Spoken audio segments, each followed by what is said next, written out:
राधा वल्लभ श्री हरिवंश। अगर आप किसी मनोकामना को लेकर के बहुत ही ज़्यादा परेशान हैं, पूजा पाठ व्रत जप तप उपवास सब कुछ करके देख लिया, लेकिन मनोकामना अगर पूरी नहीं हो रही है या फिर किसी भी समस्या से परेशान हैं, तो एक बार आप कार्तिक के महीने में भगवान से जुड़ करके देखिए। क्योंकि कार्तिक के महीने में कुछ ऐसे कार्य होते हैं, जैसे कि कार्तिक स्नान या फिर कार्तिक व्रत की जो विधियाँ होती हैं, उनमें दोनों में से कोई भी कार्य कर लेने से इतना इसका पुण्य, इतना महात्म कहा गया है कि इस लोक की मतलब मनोकामनाएं तो बहुत छोटी हैं। भगवान को भी अगर पति के रूप में पाना चाहो तो वो भी मिल सकते हैं। जी हाँ, बिल्कुल पुराणों में ऐसी कथा भी बताई गई है, मतलब कार्तिक महात्म की, कि गुणवती ने जो है कार्तिक स्नान किया, उसके फल के प्रभाव से उन्होंने श्री कृष्ण को अगले जन्म में अपने पति के रूप में पाया, जिनका नाम था सत्यभामा। जी हाँ, सत्यभामा ने कार्तिक स्नान के फल स्वरूप जो है भगवान श्री कृष्ण को पति के रूप में पाया था। यहाँ तक कि इतना महात्म कहा गया है कि कार्तिक स्नान करने वाले का अगर स्पर्श भी कर लिया जाए तो वो भी, उसका भी उद्धार हो जाएगा। क्योंकि एक ब्राह्मण जो कि कार्तिक स्नान कर रहे थे, उनका स्पर्श एक चुड़ैल से हो गया तो चुड़ैल का भी उद्धार हो गया, उसके लिए भी विमान आया।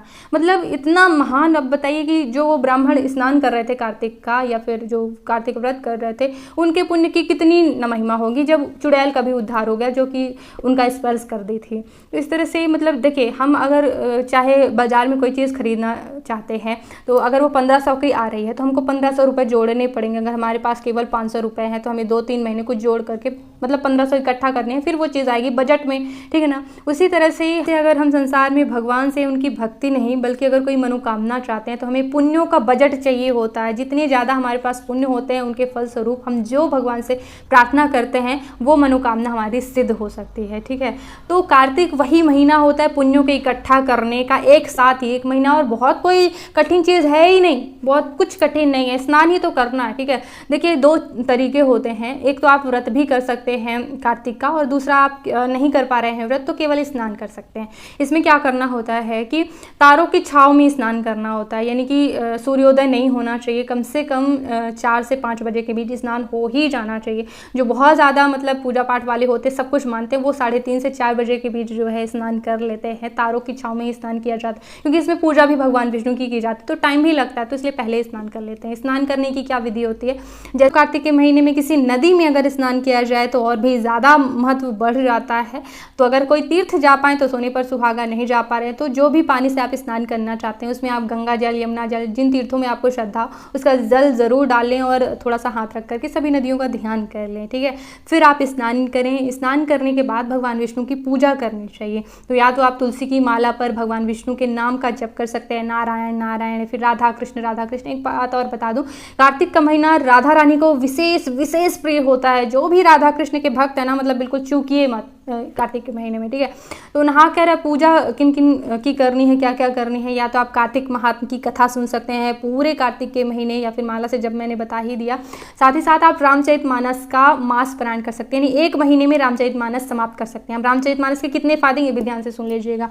सीताराम जी प्रसन्न होने ही वाले हैं, गौरी शंकर को बहुत ज़्यादा प्रिय होती है रामचरितमानस सुनना, दुर्गा माता को बहुत ज़्यादा प्रिय है, हनुमान जी को बहुत ज़्यादा प्रिय, यानी किसी भी देवी देवता के आप भक्त है ना, रामचरितमानस का पाठ करिए। सभी जैसे मंदिर में विराजमान होते हैं सभी को सुनाने का भाव करिए। मतलब क्या ही कहूँ कि इससे बड़ा कोई उपाय आपकी ज़िंदगी का हो ही नहीं सकता, ठीक है। चाहे आप किसी और के लिए कर रहे हैं कोई मनोकामना, या फिर अपने लिए, तो यही भाव रखें कि हम भगवान की प्रसन्नता के लिए रामचरितमानस का पाठ कर रहे हैं। 1 महीने में समाप्त भी हो जाएगी, बहुत बढ़िया रहेगा। तो ये आप कर सकते हैं। और साथ ही साथ जो है तुलसी की पूजा का बहुत ज़्यादा महात्म होता है। तो तुलसी जी को जल अर्पित करना होता है और जो है दीप दान करना होता है। रोज़ एक तुलसी जी के पास घी का दीपक रखिए और सूर्य देवता को अर्घ्य प्रदान ज़रूर करिए, ठीक है। और इन पूजा के साथ साथ अगर कुछ नियमों का भी ध्यान रख लिया जाए तो पूजा और भी ज़्यादा प्रभावी हो जाती है, तपस्या सी बन जाती है। जैसे कि कार्तिक स्नान के कुछ नियम भी होते हैं कि कार्तिक स्नान करने वालों को लहसुन प्याज का त्याग करना चाहिए, यानी पूरे महीने बिना लहसुन प्याज वाला सात्विक भोजन करना चाहिए। साथ ही साथ ब्रह्मचर्य व्रत का पालन करना चाहिए, अगर संभव हो सके तो ज़रूर करें। साथ ही साथ धरती में शयन करना चाहिए। अगर धरती में शयन नहीं कर पा रहे हैं तो काठ का बिस्तर ही होना चाहिए, मुलायम गद्दों का प्रयोग ना करें, मतलब ठोस बिस्तर हो, लकड़ी का बिस्तर हो, तो इस तरह से आप शयन करें, ठीक है। और साथ ही साथ जो है शराब मांसाहार से तो बिल्कुल दूर ही रहना है। छल कपट चोरी निंदा, दूसरों पर क्रोध करना, किसी की बुराई करना, ये सब चीज़ें भी अगर आप बच पाएँ तो बहुत ही अच्छा है। साथ ही साथ यहाँ तक कि कहा गया है कि पापियों के स्पर्श से भी बचना है, ठीक है। तो सब चीज़ों का ध्यान रख सकते हैं। मासिक धर्म में महिलाएं जो है स्नान करेंगी, पूजा पाठ बस नहीं करेंगी, और बाकी जो है नाम जप करने के लिए कभी भी निषेध नहीं होता है। तो पूरे दिन आपको नाम जप करते रहना है। इससे जो अगर गलतियाँ हो गई हैं स्नान करने में, पूजा पाठ में, वो भी भगवान माफ़ करते हैं और आपकी पूजा पाठ व्रत अनुष्ठान सफल भी होते हैं। 2 फायदे होते हैं, साथ ही साथ सभी समस्याएं भी समाप्त होती हैं। कलयुग केवल नाम धारा, सुमिर सुमिर नर उतरहि पारा। तो मतलब 10 दिशाओं से उसका मंगल होने लगता है जो नाम जप करते हैं। तो कार्तिक स्नान 2 प्रकार से किया जा सकता है। पहला तो कार्तिक स्नान केवल जिसमें कुछ ही नियम निभाए जाते हैं लोगों के द्वारा, और दूसरा है कार्तिक स्नान के साथ व्रत करना। तो व्रत में जैसे हर एक व्रत करते हैं, चाहे तो आप फलाहार पे कर सकते हैं, एक समय का भोजन लेना है, उसमें चाहे फलाहार लें आप, चाहे कोई अनाज खाएं, नमक वाला भी पूरा भोजन कर सकते हैं। तो सूर्यास्त से पहले ही जो है एक समय का भोजन कर लेना है। तो ये जो लोग व्रत नहीं करते हैं दोनों टाइम का, तो वो केवल कार्तिक स्नान करेंगे और दोनों टाइम जो है वो बिना लहसुन प्याज का सात्विक भोजन करेंगे, ब्रह्मचर्य का पालन करेंगे और सभी नियम मानेंगे।